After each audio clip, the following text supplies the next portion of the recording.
What's going on, Falcon fans? This is your boy Ricardo coming back at you with another video. Today, guys, we're going to talk about how Atlanta Falcons adding more staff members. I'm going to talk about that GM search that still is ongoing. We still don't know who's going to be the next GM for the Atlanta Falcons. And then, last but not least, we're going to talk about the Senior Bowl. The Senior Bowl is going to start this week. And since the Atlanta Falcons don't have a GM, we're going to talk about that and how that's going to play a role in probably sometime this week. We see those guys actually hire a GM moving forward. Hold on just a minute.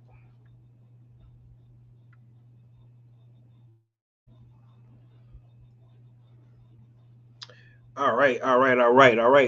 So guys, like I said, Atlanta Falcons are doing their due diligence. Go ahead and hiring guys like we want them to. Make sure that um they put this staff together. Um, before I get into to the addition, what's going on to you, Terry? Before I get into the addition to the staff, let's just say that the way they're going by building this staff, I really like it because it's not just taking your staff from your old team and just putting it together, right? This what Kevin Stefanski has done in this instance. He has kept some of the Atlanta Falcons staff, which means to tell you that a lot of the things that Raheem Morris had built his staff wasn't bad, right? It wasn't bad at all. The problem is the things that hurt Raheem Morris, he wasn't willing to make changes on, right? That's why you go back and listen to the Matt Ryan introduction, right? When he did his press conference. And Mr. Arthur Blank talked about and he emphasized he want his coaches to hold his other coaches accountable when they're not doing the job they're supposed to be doing. When to hold accountable, and I feel like that was a conversation that he probably had with Raheem, right? And Raheem, is going to down the hill. That's his guy. He's going to stick with his guys, and they're going to get it right. He's going to take all the blame himself, which that's what leaders do. You're going to take all the blame. We're going to get it right, but the problem is when you hire somebody to do a job, um, that's what you expect them to do their job, right? If you're the head coach and you hire offensive coordinator, you don't expect the offensive coordinator. You don't expect have to do the offensive coordinator job. You hire defense coordinator. You don't expect to have to do the defense coordinator job because that's what position you hire those guys for. And it seems like in the conversation, and the reason I'm saying that, guys, because the way Mr. Arthur Blank emphasized it. And if you haven't seen that video, I know most of you have. Go back and look at it and see how he emphasized holding coaches accountable. That's one of the biggest things that he talked about and what he wanted a new coach to be able to do, hold the coach, not only holding the players accountable, right, but holding the coaches accountable. So making sure that things that rear his head over and over again don't be the same thing week in and week out. Because if that's the case, right, you're not getting better. You either getting worse or you staying the same, and that's not what you want to do. You want to be able to improve. We always talk about starting the season, and by the time you get to November, December time frame, you want to be going upward trajectory, right? The problem with Atlanta Falcons over these 8 seasons is that Atlanta Falcons will start off, you know, semi well, right? And then they'll have this lull in the middle of the season, and they'll pick back up towards the end. And what happens is you get an 89 team or a 7-10 team. That's what we've been getting from the Atlanta Falcons in these last 5 years with with under Arthur Smith and Raheem Morris, right? 7-10, 7-10, 7-10, 89, 89, right? A team that's not terrible to the point where they can pick up a big time draft pick, in the top five, or not good enough to get in the playoffs so you can actually go for the Super Bowl. You're that team that's right in the middle, the Melvin team. And at some point, Arthur Blank got tired of it. So that's why you've seen the changes. That's why you listen to his interviews. You can see that he wants something different, right? Like I said, you're going to be able to hold people accountable. When you identify issue, nip it in the bud right away. Don't let it linger and linger and linger and linger again. I mean, think about it. Young Wei Koo missed 10 kicks in 2024. Missed 10 kicks in 2024. And what Raheem Morris does, instead of bringing in real competition, he brought in an international guy and Kenny Craig, that really could compete with Young Wei Koo. And then the first game of the season, Young Wei Koo missed a game time field goal, and the Atlanta Falcons go 0-1, right? And so he never addressed the issue, right? The whole loyalty thing, right? And I get it. You loyal to your guys, but when your guy makes 10 kicks in 2024, and then you don't bring real competition to training camp to have him compete for his job, you're pretty much saying that we're gonna go status quo. And then the first game of the season, he missed a game to tie the Tampa Bay Buccaneers to go in overtime, right? And the ripple effects happen. And then what happens? He missed another kick, and then eventually you have to boot him off the team. But you could have fixed that if you really look at your evaluation and make corrections when you make need to make corrections. And then, right, and I'm not going to harp back on all this stuff, but just looking at it, week 3 we lose to the Carolina Panthers, and then you fire your wide receiver coach using him as a scapegoat. Two games later, you cut the number 3 wide receiver, and what happened to our receiver room? So it's like you were putting blame on certain individuals, but not holding everybody accountable that you should have been holding accountable. So just wanted to say that I like the way they're building this team. And we go through these names, right? Because you look at some of these names, it's a mixture of bringing in his own people, the people that he trusts, people that he want to feel comfortable with, but also understanding that it was a foundation here.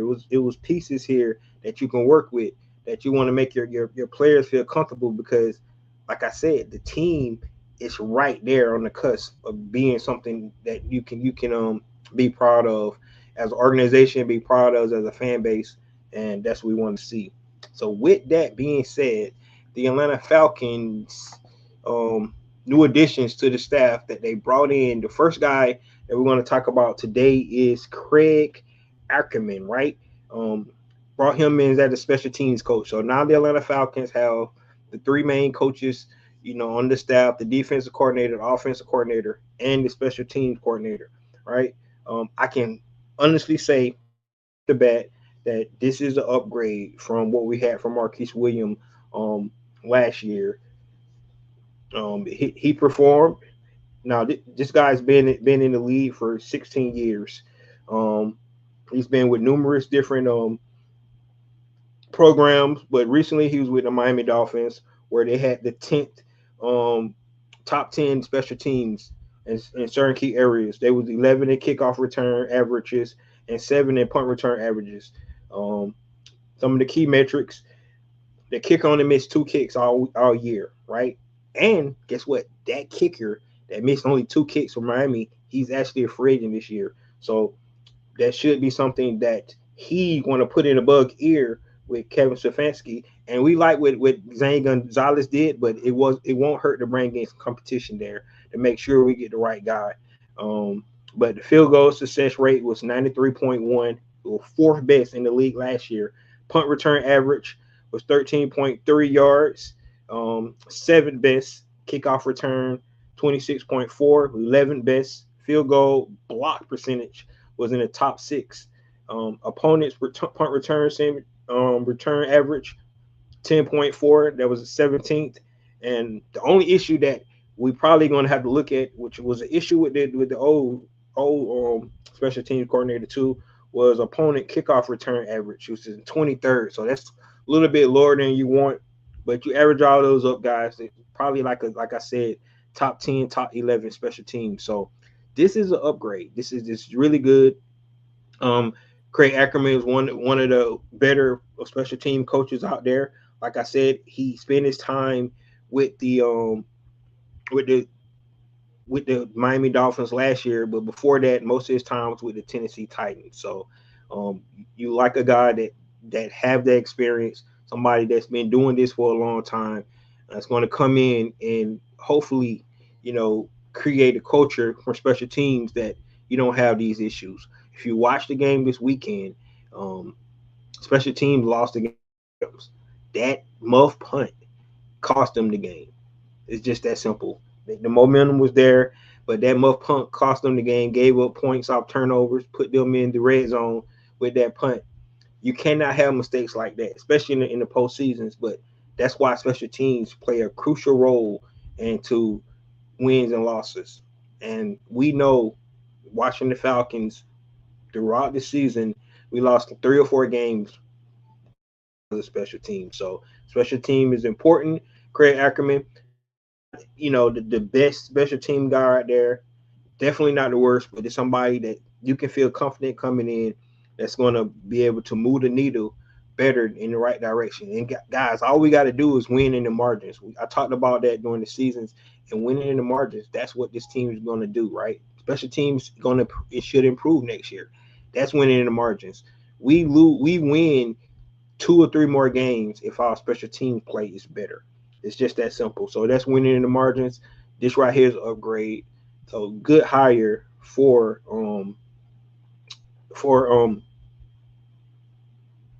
Kevin Stefanski. You love to see that, right? The next person that he hired, let's get it here.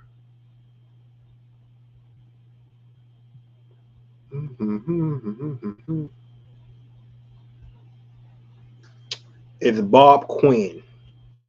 Quinn is the other guy he hired. Now, this guy he hired basically is somebody, like I said, you bring somebody over that's actually is gonna make you feel more comfortable, right? That's exactly what this hire is. His previous role with the Cleveland Browns was senior personnel and coaching executive for the Cleveland Browns, right? He was with him his whole time he was there. His current role for the Atlanta Falcons is going to be senior advisor to the head coach, right? Now, Bob Quinn actually was a general manager with the Detroit Lions. So, just to give you an idea of who he has as somebody that's going to be advising him. No, he's not the general manager for the Atlanta Falcons, but it's somebody that can actually look at the Atlanta Falcons current roster and help the coach, identify some potential holes in the in the within the team, help him advise him more of what they can need to be looking for. This is really good, right? Because they're going to hire the general manager, but you got somebody else that's senior to the coach to help him, you know, give him ideas of what they can do. Now, all this got to come together. They got to be able to collaborate and communicate and all those good things. But the idea of bringing Bob Quinn in, I like this idea a lot. Um, First of all, because of, like I said, of the familiarity for the coach. That's one of the reasons I like. Now, some of the guys that Bob Quinn actually drafted when he was a general manager. He was there for 5 years.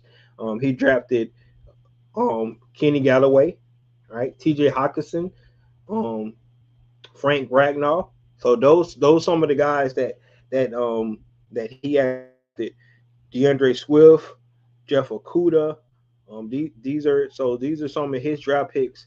Some of these guys are still flourishing in the NFL today. Graham Glasgow. So a lot of you guys, Ashawn Robinson, a lot of these guys, Taylor Decker, a lot of these guys still in the NFL today, and these are the guys that Bob Quinn had a hand to the Detroit Lions. So, like I said, you can see he does have Alfred talent. He can definitely go out and look at the Atlanta Falcons roster and advise the coach. So when they go, start collaborate with the GM and the president of football, Matt Ryan, this is something that's going to be good for us. So he's going to have the title, the advisor of the head coach, and that's good. Like I said, and you want the coach to feel comfortable. So just bringing some of his people over, and this right here is not a coaching hire. This is somebody that the coach feel comfortable with. Somebody he can, be in his ear to help him feel, get more comfortable around the team. So that's good. This is a good hire. This, like I said, I don't have no problem with this at all. Um, Bringing in another guy who was a former GM, cool, but just understanding that he's not the GM, and you just have somebody that you can, you know, bounce some things off of when you having ideas and things like that, especially when it comes to this roster, which is a new roster for our Atlanta Falcons. So that's one of the good things that we can actually look at. So there you have it. Bob Quinn is another guy that they brought in. All right, let's get to the other guy, and it is Robert Prince. Robert Prince is going to be the wide receiver coach. Now, this is his second stint with the Atlanta Falcons. He was here in 2004 through 2006, where he worked with the running backs and the tight ends. But since that time, he has worked with the Jacksonville Jaguars, the Seattle Seahawks, the Detroit Lions, the Houston Texans, the Dallas Cowboys, and another guy that came from the Miami Dolphins. So his last stint was with that talented receiver room down in Miami, of course, with Tyreek Hill and company. Robert Prince, I think this is really good hire. You hire somebody that's have really a lot of experience working with receivers, not a guy that was a quarterback and really don't understand, the intricacy parts of receiver. No, you're actually bringing a guy in to actually work with receivers. And you look at the guys he worked with, you look at Seattle, we had Golden Tate there, Detroit Lions. Think about those names he had there. Houston Texans, Dallas Cowboys, guys like CeeDee Lamb. And like I said, you come into the Dolphins, you got Tyreek Hill and company. So that's really impressive. Robert Prince. Like I said, it's not one of those home run hires, somebody that got a big name, but somebody who's have a lot of experience being a wide receiver coach, bringing in to work with our young wide receivers to get those guys where they need to be. And this is a guy, guess what? He did not come from Cleveland. He came from the Miami Dolphins. So once again, the Atlanta Falcons are thinking outside the box, doing something that you just like. Like you're bringing in coaches from all over. So I mean, they're not just going. I'm gonna get my guy head over here. I'm gonna get my guy because I worked with him a while and I know what he got. No, you're actually going out doing interviews, picking guys from different organizations, bringing them in, and man, you like that. You won't have groupthink, right? You don't have people yes men's because I think he owes me because he brought me with him from his last team. No, these are guys they're bringing in from different teams. Probably got relationships with them, which is fine. But at the same time, you're not bringing the Cleveland Browns and making the Cleveland Browns soft to Atlanta, right? This is a mixture. You're keeping a lot of Atlanta staff here, added with your staff, and like I said, winning around the margins. That's what you're going to actually really create here.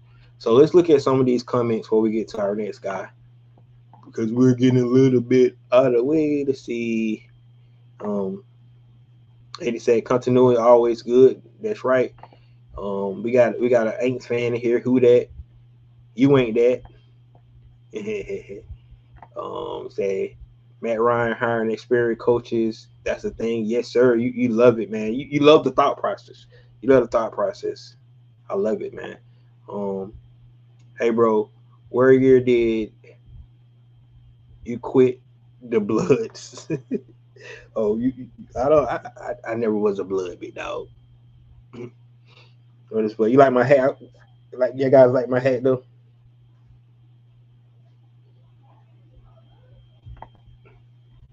Falcon family ever said, "What's going on, Ricondo? Sorry, I've been gone. Don't worry, man. Welcome back. Welcome back. I like the new hire special teams too. Yeah, they doing their thing, big dog. You said you like the O line coach for real. Yeah, you see Dwayne Bedford might be going to the Ravens. That's a good hire for the Ravens, man. Going up on the mentor. I'm going to try to accept the new coach hiring Kevin Stefanski. You got to, man. Let's do this. Get on board, dog. Get on board. You got to trust Matty Ice. Prince will get physicality out of those wide receivers, I bet.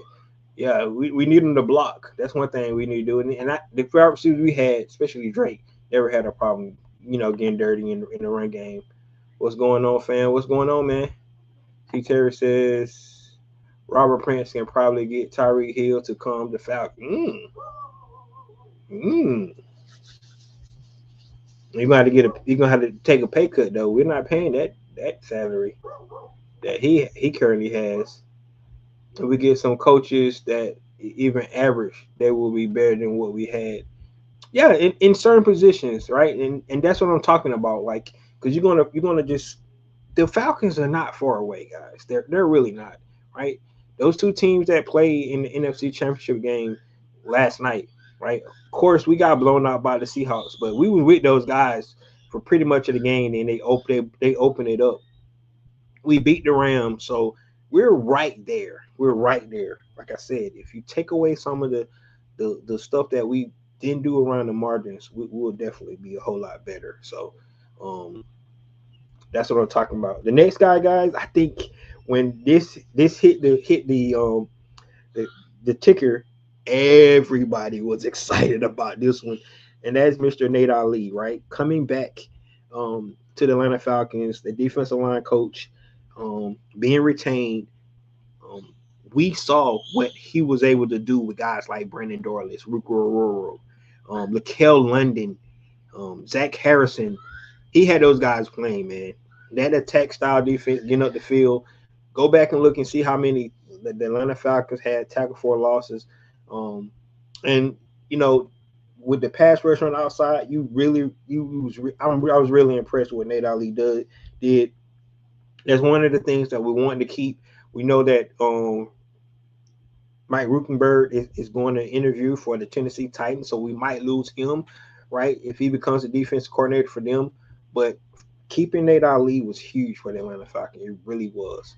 And I know everybody's excited about that.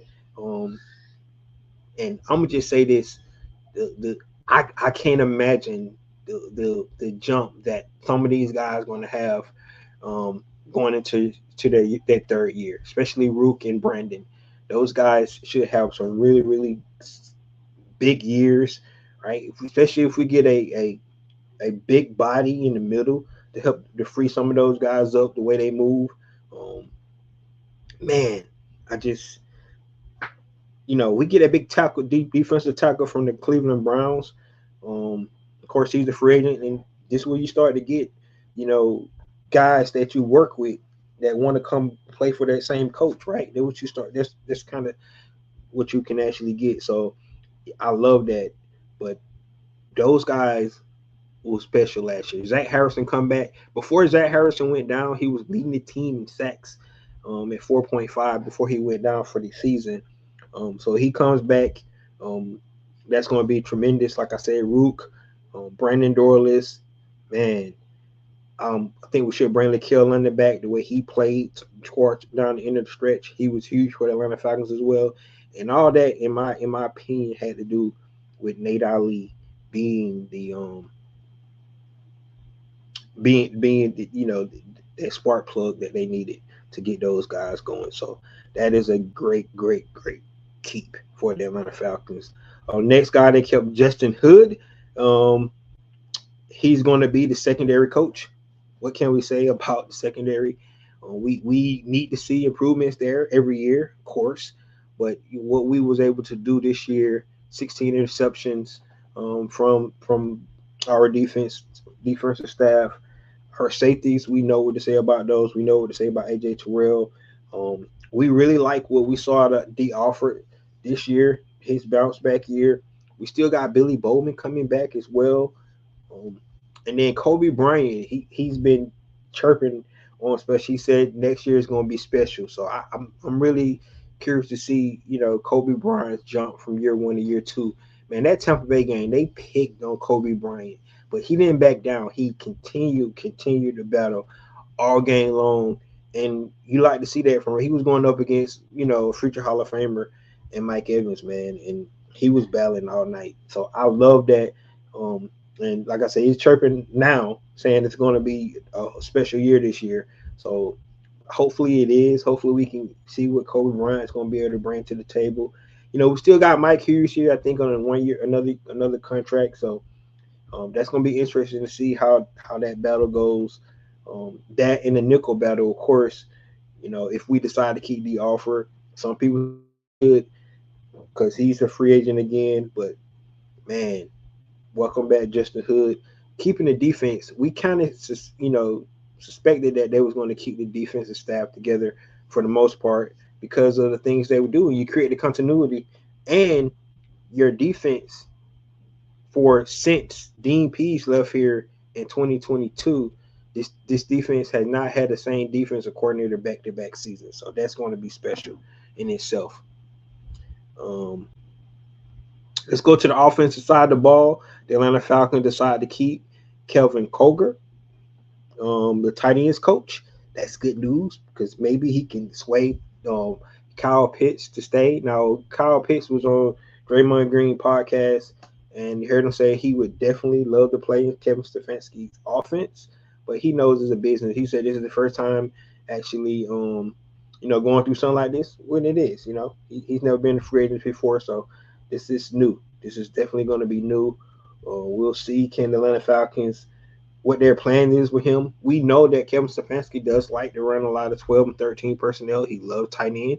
Look what we did with Fanning and Joku last year. So we know he likes that, right? And Kyle Pitts is a hybrid tight end. Let's just call it what it is. That's why he was picked number 4 overall, right? He's a mismatch, pretty much on any body that guards him, right? If you're going to put him on a cornerback probably is going to be too small, right? You put him on a linebacker, a safety, he's going to be too big, and he's going to be able to outrun those guys. So he's a mismatch, man.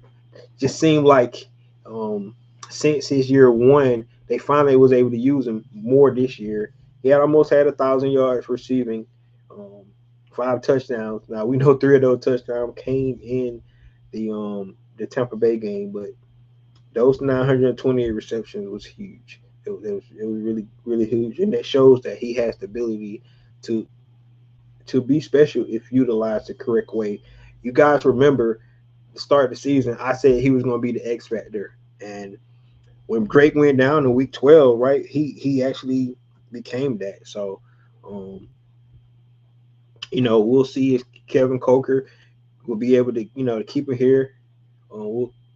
But you like I said, once again, keeping that continuity, bringing in a guy that's coach one of your best players on the team. That's why it's a good idea to keep him there. Of course, we know about Tommy Reese, bringing him in. We know about Jackman Roberts being the Falcons manager of coaching operations. We know about Dave Huxtable retaining him being a senior defensive assistant. We know about Nick Jones retaining him as well, being the assistant line coach for for Bill Callahan, and then of course we know about Mike Petrie as well, keeping him, to be with Bijan and company. We don't know the status of Tyler Algier yet. Maybe he comes back as well. We don't know. Just have to see. Bill Callahan, and then of course Jeff Olbrook. So far, guys, the coaching staff is coming together. That's what we like to see. A couple more questions I want to know is, they haven't announced a linebacker coach yet. Like I said, Mike Rugenberg was that guy. But if he goes to be defensive coordinator, they're going to have to find somebody from there. Edge rushers, that was another spot. They had somebody there last year for the edge rushers. The quarterback coach is huge, right? Will Tommy Reese be the quarterback coach, or are they going to actually hire a quarterback coach? We haven't heard about that spot as well. So it's a couple more spots that we're still looking at, trying to see, who they're going to add to the staff in those spots. But for the most part, you can see the coaching staff running out. And what you really like about this whole thing is the mixture of not bringing the Cleveland Browns to the South, right? Being Cleveland Browns South. Now, some people say, well, you keep pretty much keeping a lot of the team that went 8-9, but in my opinion, you keeping the pieces that was shine bright, right? That's what you did. You kept the pieces that shine bright, and like I said, winning around the margin is going to be huge for this team. So that's what I like about it. All these guys they brought in so far is a B, right? I'm not giving him an A because it's not looks this extraordinary. I give Bill Callahan an A, right? Um, I give Jeff Albrecht an A, right? Those two spots. I definitely give Ackerman B plus special team because that's an upgrade. Tommy Reese, it's it's a B, right? Because we don't know Kevin Stefanski going to call plays. Tommy Reese. We'll definitely hear more from that tomorrow. Actually, guys, be on watch because we'll definitely be able to hear what the coach has to speak for the first time, speaking to the media, speaking to the fans.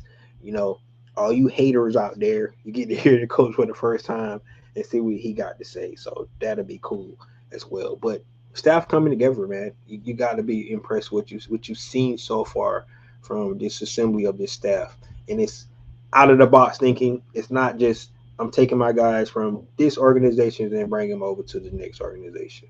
So that's good. T. Terry says Steph Gancy did something right. He got Sanders to the Pro Bowl. Yeah, but you know what, man? Let's talk about that real quick. I'm happy, right? You know, I'm the biggest Shadur Sanders fan of that's out there. I am, man. I watch him as pops. Like I said, I'm the one that wears the Deion Sanders jersey to the game every time I go. So I'm a big Sanders fan. But guys, he ain't Pro Bowl material. Let's be honest. He's not. He didn't have a Pro Bowl season.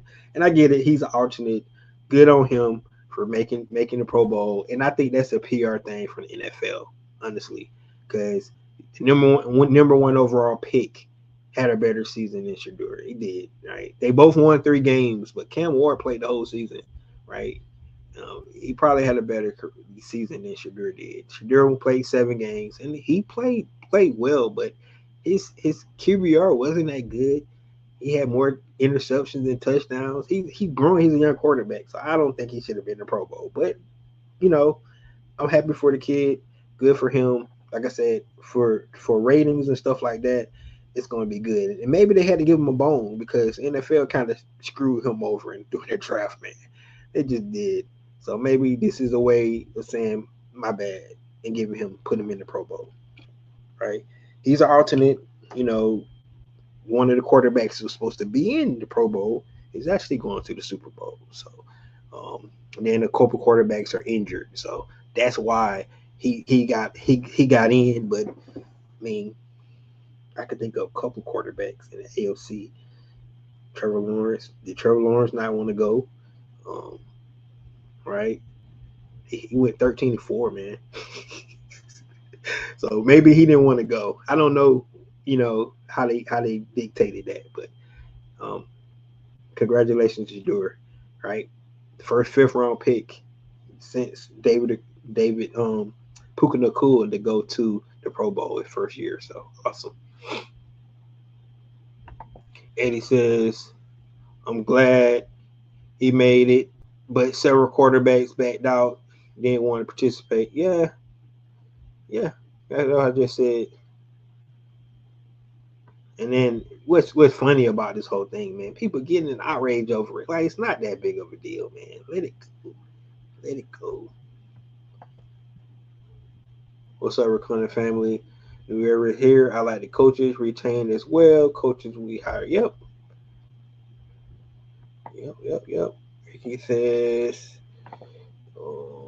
I believe a quarterback coach was hired. Who was it? I didn't hear if they did. I didn't get that name.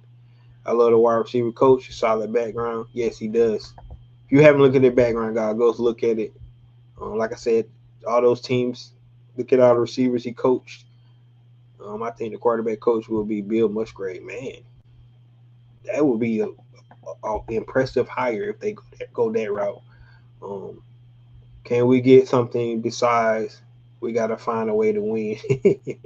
We're gonna see. We're gonna see what Kevin Stefanski saying is going to be, right? Because all these guys got their idiosyncrasies about what they say, and they saying and things like that. he was, we got to find a way to win. That's what Arthur Blank was talking about. Like, I'm tired of hearing we got to find a way to win. Fix it, man. Fix why we can't get.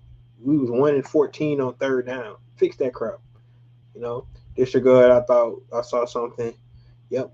Yeah, they haven't hired one yet. I'm glad Prince flipped the script on John Harbaugh because he was being brought to. Oh, he was. I didn't know that. That's awesome. That's awesome. What's up, Three Dirty?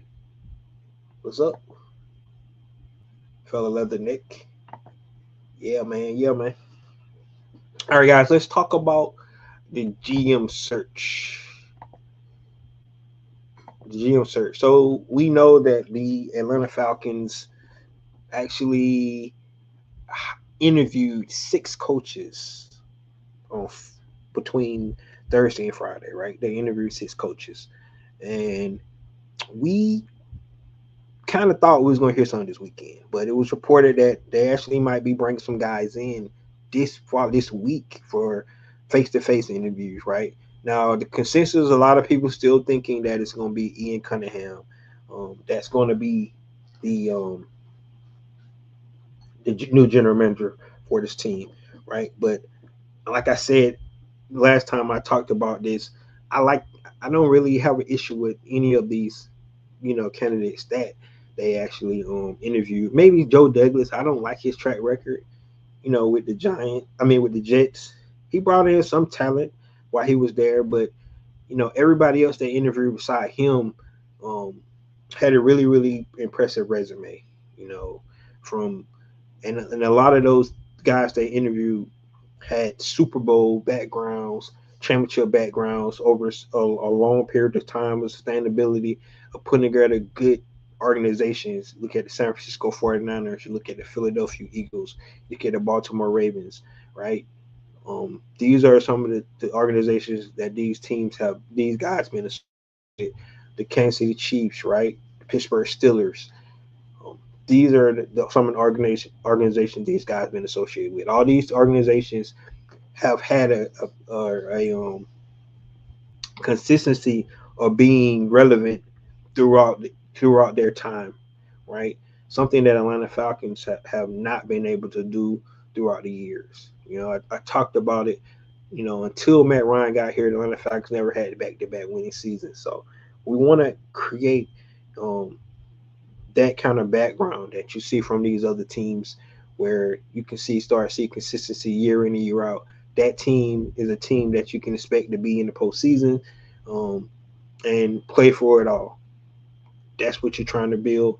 That's what you're trying to create. That's why I do appreciate their due diligence, taking their time, making this hire. Remember, the Atlanta Falcons is the only team that needs a GM, so they don't have to be in a rush to be able to get one. They just need to be able to make sure they get the right one. Somebody that's going to be able to have the same vision, have the same clarity of Matt Ryan and Coach Stefanski. That's what you want, right?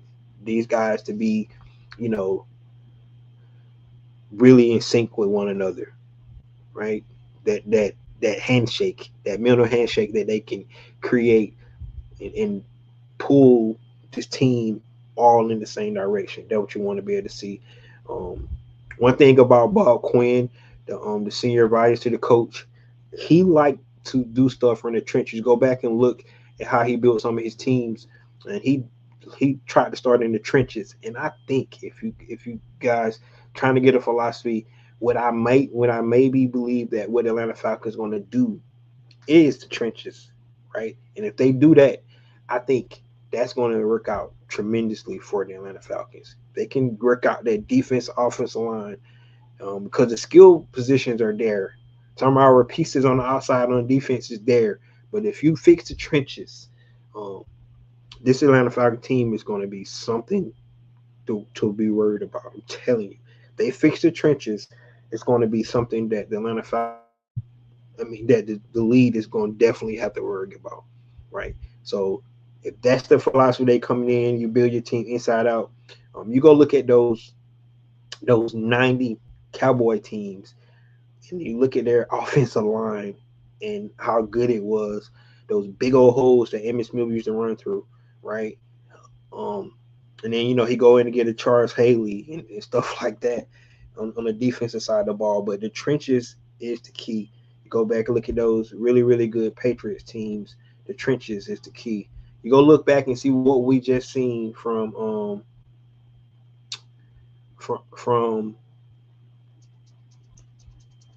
the Seattle Seahawks this past week. That front four, right? Because if you can get home with your front four now, I can say this: they couldn't do nothing with Matthew Stafford. He was picking them apart, right? I can tell you right now, if that mud punt wouldn't happen, I think the Rams would have won that game. I'm just saying that, but um, that that front four was they couldn't do nothing. So that's one of the things that you got to see. Um, let's see what we got. Let's see what we got here.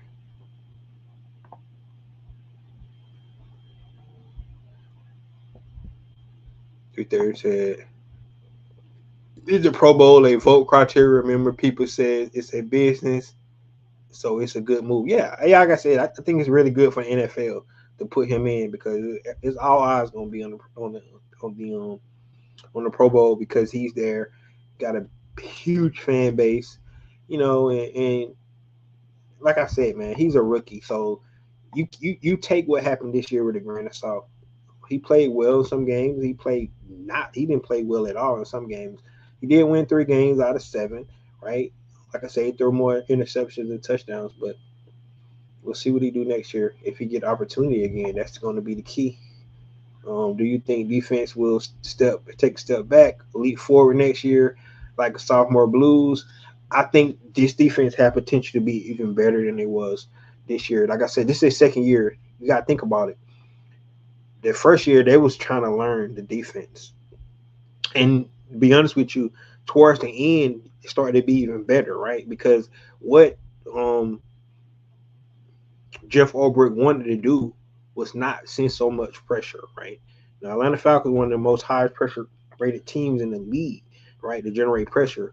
But towards the end of the season, they started to get home with their front four more. That's what he really want to do.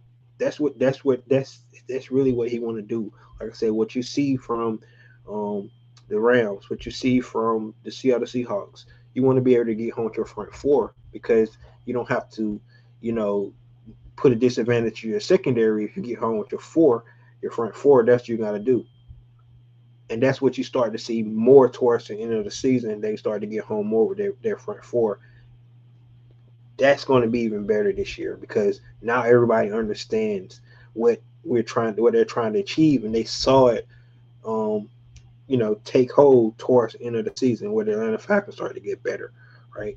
Don't forget Braylon Trice coming back as well, another guy that we haven't seen play that has a really high motor. Go back and look at his tape and when he was at the University of Washington, man, he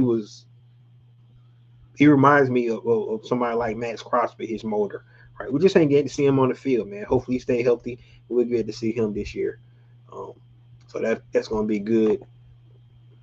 What do you feel the duties of our GM will be, or is Matt Ryan the real GM? No, I think the GM going to be the GM. They kind of make sure that was going to be the case. They make sure when they interviewing these GMs that you're going to GM.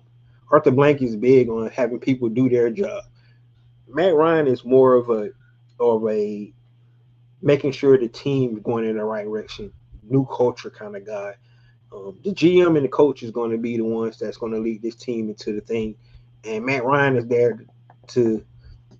One of the things I think big as anything is identifying stuff that needs to be fixed right away and making sure those guys get it fixed. Right, don't let stuff linger from game to game and year to year and stuff like that.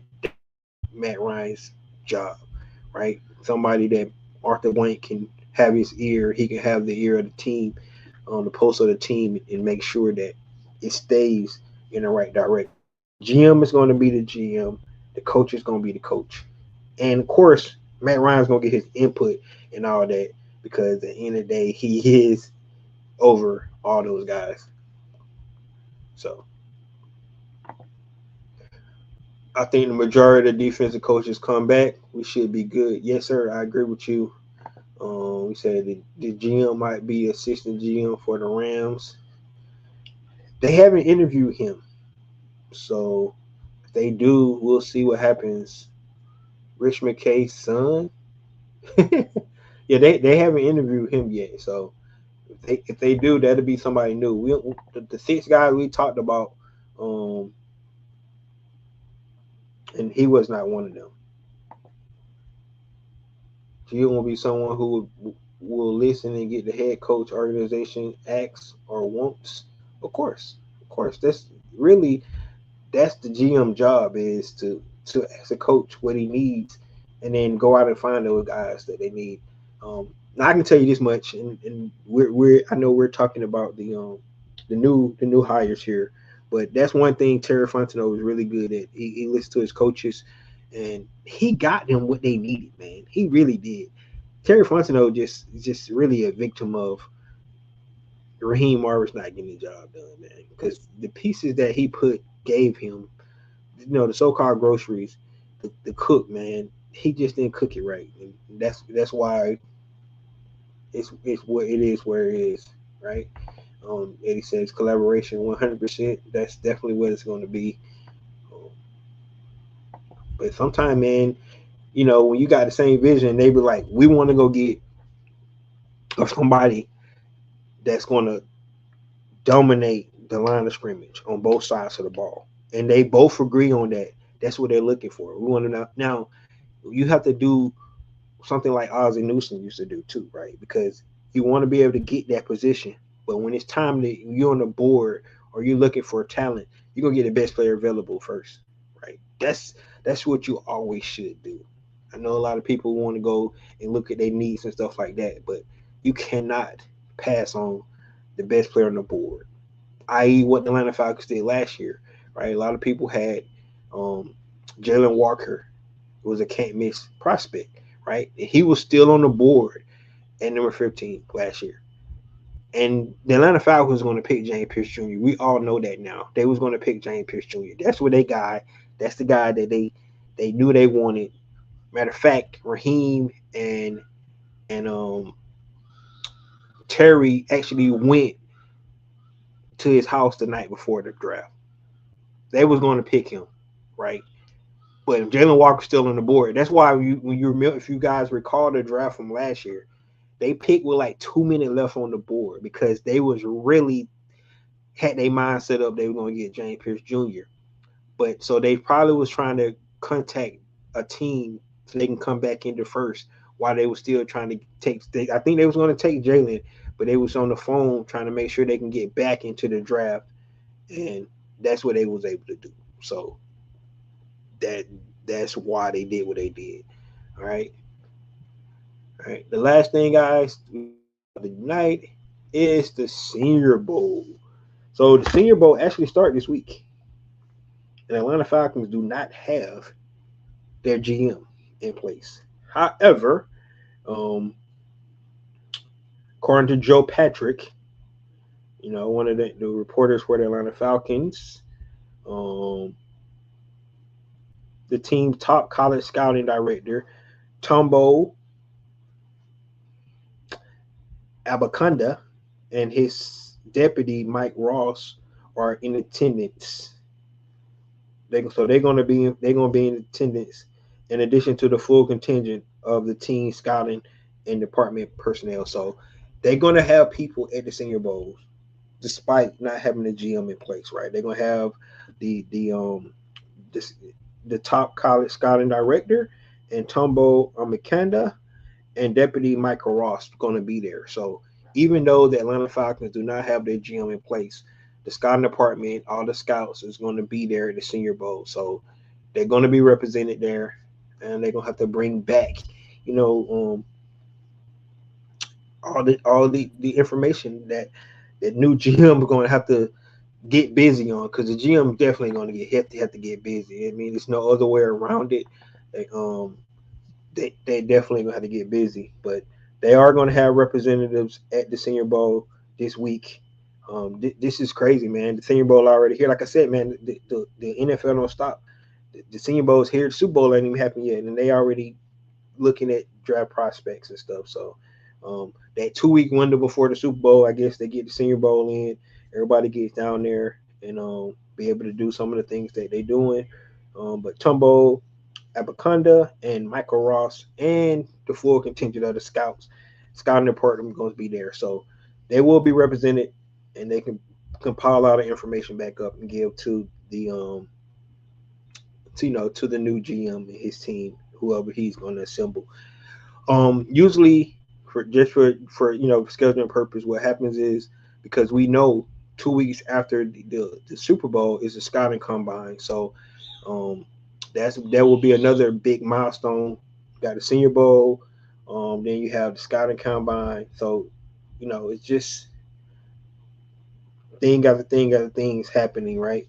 I'm not sure when the East West Shrine game happens as well. That's another um, All Star game that's be going on. So, man, the Atlanta Falcons is going to be busy, and they're going to be busy until probably July when they take a break here. Before they go into training camp, right? Because they got a lot of work to do, especially when you got a new regime coming in, new GM and new head coach. They got to look at their own roster. Then they got to look at the free agency. You know how those new free agents can fit the roster. You got to look at your own free agents, the free agents that's out on the market. You got to be able to look at potential contracts. With guys like Drake London, Kyle Pitts, um, even Bijan maybe, even see can they get him locked up sooner. So there's so much things that this Atlanta Falcons organization got to do, and it's already starting, guys, and they don't have their GM yet. So I anticipate within the next 48 or 72 hours, the Atlanta Falcons will announce their GM.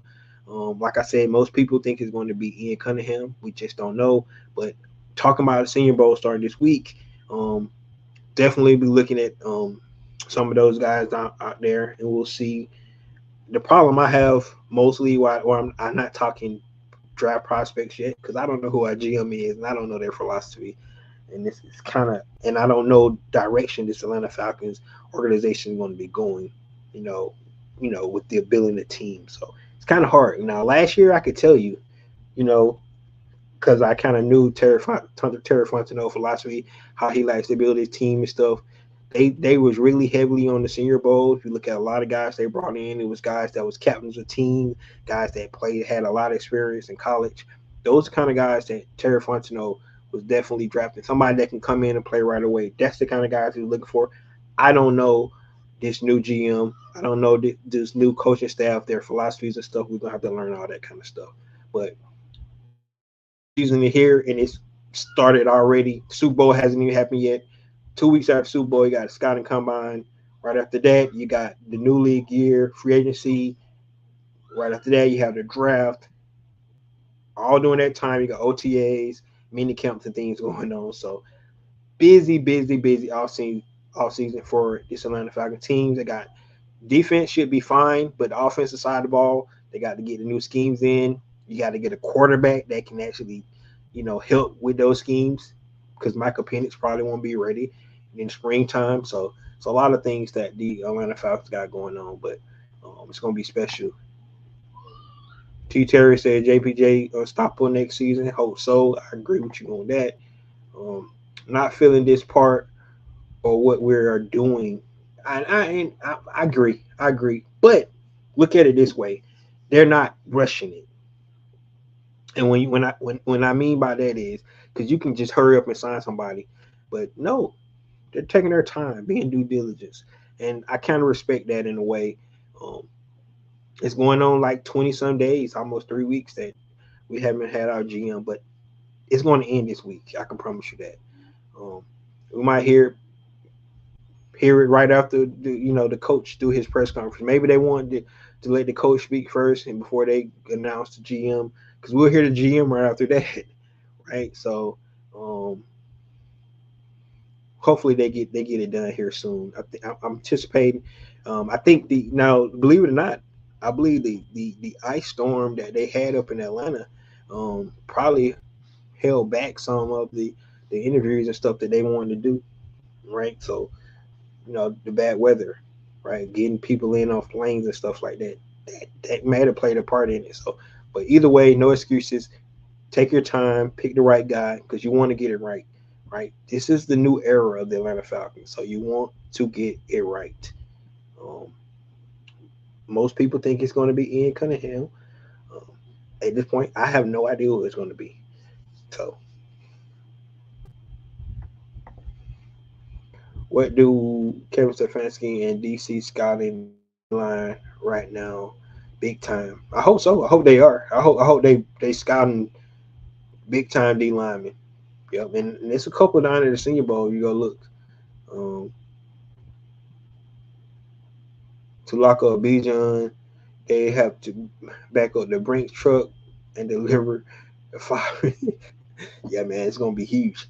You know, Eddie made a good point. I was talking to him today, and he mentioned that they probably should do it a year early, which this would be a year early. Only issue is they got to get Drake too. So, but they could lock out both of those guys, Drake and Bijan.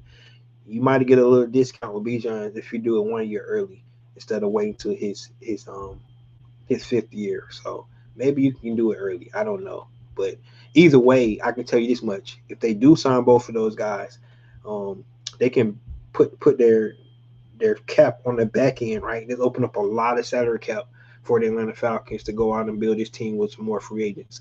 Remember, the Atlanta Falcons do not have a lot of draft picks, so the more contracts they can do on this side and push the money back, guys that you know you're going to have on your team for a while, like a Drake, like a Bijan, right?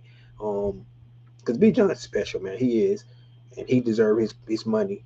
So they can get those guys locked up, clear some cap space out for this year, and that would be huge. That would be huge. So, but we don't have a GM, so it's crazy. Like, hopefully they already planning all that stuff behind the scenes, man, because they're gonna be busy as hell. They really are. So there you go. But guys, there you go. There you have it. Um, Thank you guys for tuning in today. To talk about the new additions to the coaching staff, um, the update on the GM search, and talk about the Senior Bowl. We'll talk about it in depth some more. We get some players when we start getting some guys get on the field and stuff like that. Talk about some potential prospects that Atlanta Falcons can take in the draft. But until then, I'm gonna holler at you guys later. This is your boy Hundo coming back at you with another video. Peace.